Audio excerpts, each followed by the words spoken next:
Buenos días, amados y amadas de Dios en Cristo Jesús. Hoy es domingo 1 de octubre del año 2023.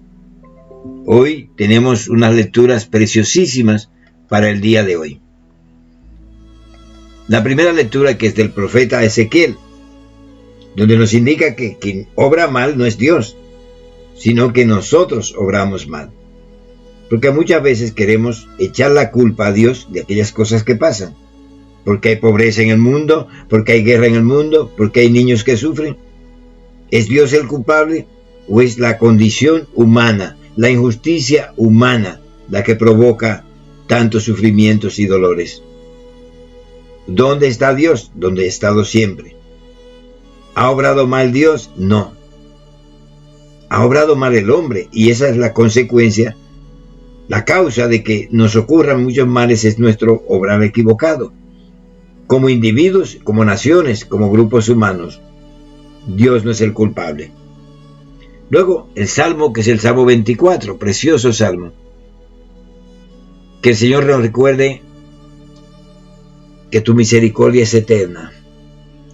La lectura de la carta de San Pablo a los Filipenses. Miren, se escribe una carta, porque en la comunidad había un problema. Normalmente las epístolas que aparecen en la Biblia, o las cartas, van a solucionar un problema.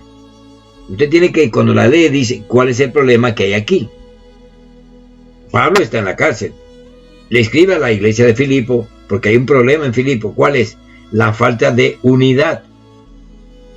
La falta de unidad. Y Pablo le va a escribir desde el corazón a esta comunidad que está dividida. Ahora le va a decir cuáles son los vínculos de unión que tenemos. El primer vínculo, más grande, maravilloso, fundamental, es que todos tenemos el Espíritu Santo. Si hemos sido bautizados con el Espíritu Santo, si hemos confesado a Cristo como Señor y Salvador, y hemos recibido la dádiva del Espíritu Santo, ese Espíritu Santo une a todos los cristianos a nivel global, en el mundo entero, unidos por el mismo Espíritu. ¿O es usted de una iglesia? ¿O aquel es de la otra? Pero tenéis un vínculo en común, que es el Espíritu Santo. Ese vínculo, aunque no lo podamos ver, es lo que es las arras del Espíritu, es aquello, es el sello que tendremos que presentar en las esferas divinas, en el otro mundo, en el mundo divino, después que nos vayamos de este y estemos con Cristo. Aquellos sellados con el Espíritu Santo son los que tendrán, vamos a llamar, la impronta de los hijos de Dios. Eso nos une a todos. Si hemos sido bautizados con el Espíritu Santo, si tenemos la dádiva del Espíritu Santo, si ha cumplido Dios en nosotros la promesa del Espíritu Santo, ese es un vínculo que no puede dejar de tomarse en cuenta. Ahora, solamente debemos tener el Espíritu Santo, pero ¿qué debemos tener nosotros como personas? Pablo dice, primero, entrañas compasivas, aquel que se compadece de los demás. Porque el que se compadece de los demás no está concentrado en sí mismo, está concentrado también en el dolor y el sufrimiento de los demás. Entrañas compasivas. Y si usted tiene el Espíritu Santo y entrañas compasivas, ahora le falta hacer algo. Cosas sencillas pero fundamentales. Mantenerse unánimes, de una misma mente, de un mismo corazón, de un mismo deseo, concordes, con el mismo sonido, porque concordia viene de la música, con los mismos acordes y con un mismo amor. El amor es el vínculo perfecto para las uniones entre los individuos, porque el amor no se mira a sí mismo, el amor mira a los demás. Amor es hacer todo para que el otro sea feliz, sin nosotros esperar nada a cambio, solo la felicidad del otro. El amor y un mismo sentir. Si tenemos todo eso, no habrá división. Si tenemos el Espíritu Santo, si tenemos entrañas compasivas, si estamos unánimes y concordes, y tenemos un mismo amor y un mismo sentir, no habrá división. Pero ¿qué pasaba en Filipo? ¿Qué era lo que estaba ocurriendo en esta comunidad cristiana? Que obraban por rivalidad. Yo soy de Pablo, yo soy de fulano, yo soy de Cristo. Lo que vemos hoy en día, yo soy de tal iglesia, no, tú eres de Cristo, que es fundamental. Y el sello que tú tienes es del Espíritu Santo. Y no te van a juzgar por la iglesia a la que vas, te van a juzgar porque si tienes ese sello del Espíritu Santo, si tienes esa impronta divina en tu ser. No actúan por rivalidad ni por ostentación. A veces no es la rivalidad, sino ostentar, yo soy mejor, yo lo hago mejor que tú. Eso nos lleva de guerra en guerra, nos lleva a situaciones de desprecio al otro. Ahora dejaos guiar por la humildad. Esta palabra usada tan comúnmente, usada para referirse muchas veces a la manera de vestir. Mira qué humilde es, mira cómo viste. No, viene de humus, que es tierra. Una tierra productiva que aún a pesar de que la pisen, va a que florecer, a crecer y a germinar la semilla que se plante en ella. Por humildad. Dice, guiaos por la humildad y considerad a los demás superiores. Esto sí es grave, ¿no? En esta situación. ¿Realmente puedo yo considerar superiores a los demás?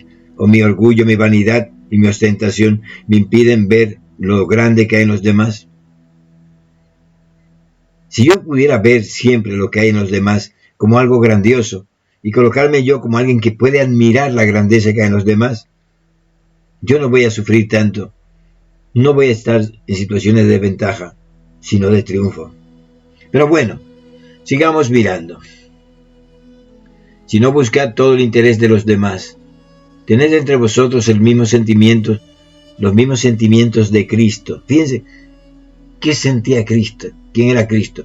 Es nuestro modelo, ¿no? Somos cristianos, seguidores de Cristo. Nuestro modelo a seguir es Cristo. Somos sus discípulos. Y el discípulo tiene que parecerse al maestro. Dice, seguid pues los sentimientos de Cristo. Primero, que teniendo naturaleza de Dios, siendo Dios, no tuvo esto como una condición de privilegio. No se aferró a esa condición divina, sino que se despojó de ella y se hizo hombre, se hizo siervo. Y después de siervo, aún se rebajó más, muriendo en la cruz. Una muerte reservada para bandidos, criminales y rebeldes. Se entregó a esa muerte. Ahora viene la parte que es interesante que escuche, porque es una ley divina. Quien se humilla será exaltado y quien se exalta será humillado. ¿Qué dice la palabra de Dios? Esa es la ley. ¿Quieres ser grande? Debe ser el más pequeño. ¿Quieres ser más pequeño? Serás el más pequeño cuando quieras ser el más grande de todos. La ley inversa de esto, de que el mayor, además, siempre será el que más sirve y el menor. Dice, por eso Dios lo levantó. Y luego de levantarlo de la muerte, lo exaltó sobre todo ser viviente, tanto, vamos a llamarlo, humanos como espirituales. Y lo colocó en lugar vamos a llamarlo, de precedencia, lugar alto. Dice, tan alto que al nombre de Jesús se dobla toda rodilla de lo que hay en el cielo, la tierra, debajo de la tierra, y toda lengua confiesa, Jesús es el Señor. ¿Cómo logró ese señorío? Habiéndose humillado, habiéndose despojado de la condición divina y aferrándose a la humildad, a ser un esclavo, y desde esa esclavitud fue exaltado por el Padre Celestial. Ese es el camino de la grandeza, el camino de Cristo. Dice, toda rodilla en el cielo, en la tierra y debajo de la tierra, y toda lengua proclame que Jesús es el Señor, para la gloria de Dios Padre. ¿En qué se glorifica Dios Padre? En que su Hijo se humilló más allá de lo que era permitido, quizás. Se entregó a la muerte y por eso fue exaltado por el Padre. Quizás el camino de la grandeza no es el camino que nos planteamos hoy. será más grande mientras más cosas tengas y mientras más personas te sirvan. El camino de Cristo es inverso al camino del mundo. Y nosotros, pues, proclamamos que ese es el camino. ¿Que es un camino fácil? Claro que no. El camino es inverso. El camino inverso, el que nos presenta el mundo, nos habla de cosas muy diferentes, del orgullo, de la vanidad, de la autoestima exacerbada. Mas Cristo nos habla de la humildad, del camino del humilde, del camino de la paz, del camino de tener un mismo sentimiento y sobre todo un mismo Espíritu Santo que nos une a todos. No importa en el lugar del mundo en que estemos, unidos en Cristo a través del Espíritu Santo. Y el Espíritu Santo es el sello, es la impronta de los hijos y las hijas de Dios. Que el Señor te bendiga sobremanera. Que el Señor te sane. Que el Señor te levante si estás agobiado o abatido. Y sobre todo que la paz de Dios, una paz que el mundo no puede comprender, llene toda tu vida, tu familia y tu ser. Seas bendecido y que el Señor, si estás decaído, te levante y que el Señor te sostenga y sostenga cada paso que des. Muchas bendiciones. No olvides que el Señor te ama.